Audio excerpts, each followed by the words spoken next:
Warning for Southern Hunt County in north-central Texas, northeastern Kaufman County in north-central Texas, northwestern Van Zandt County in north-central Texas, northwestern Rains County in north-central Texas, until 9:45 p.m. Central Daylight Time.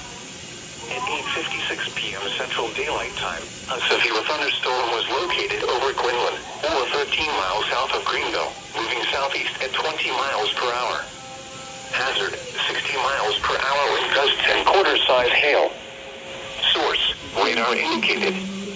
Impact, hail damage to vehicles is expected. Expect wind damage to roofs, siding, and trees.